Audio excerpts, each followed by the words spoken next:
Un nou episod de Brawl Stars. Astăzi vom continua cu trofeele noastre. Haideți să începem. Play. Filmez. Așa. Nor nu filmez. Let's go get him.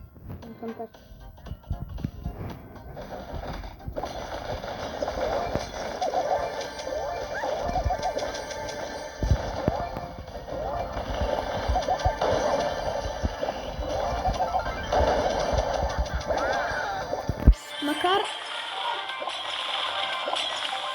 stați puțin. Așa. Așa, bravo, bravo. Scuzați-mă, dar vorbesc cu ăsta aici.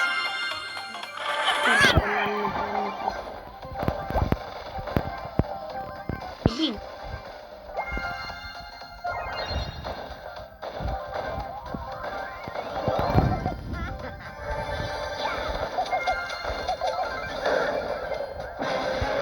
Degeaba, nu contează.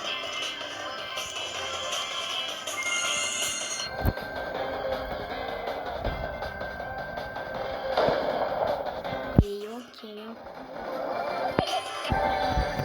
Am văzut brawlerii. L-am văzut sau nu?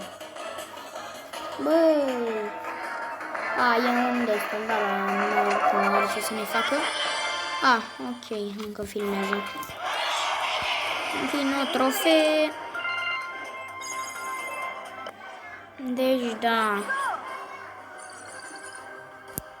Bun, bun, bun. Deci, 231. Da. Aproape am ajuns la 300 de trofee. Bine, mai am până la 300 de trofee, dar zic și eu așa la... Vorba vine. Cu vorba. Cu vorba.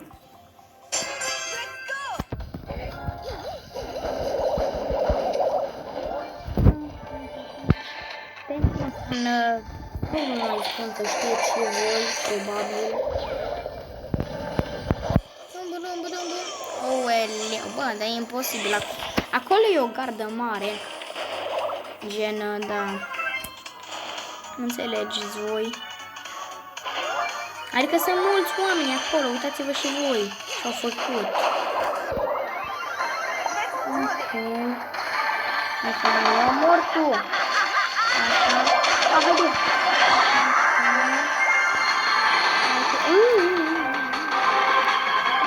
Aici am power up. Să vă mai omorâm.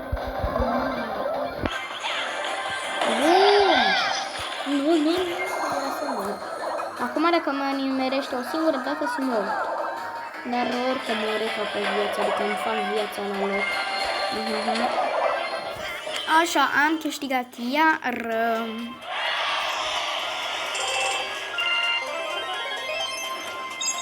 Așa, experiență. Gata.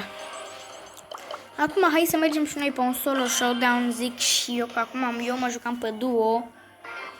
Dar hai să ne mai jucăm și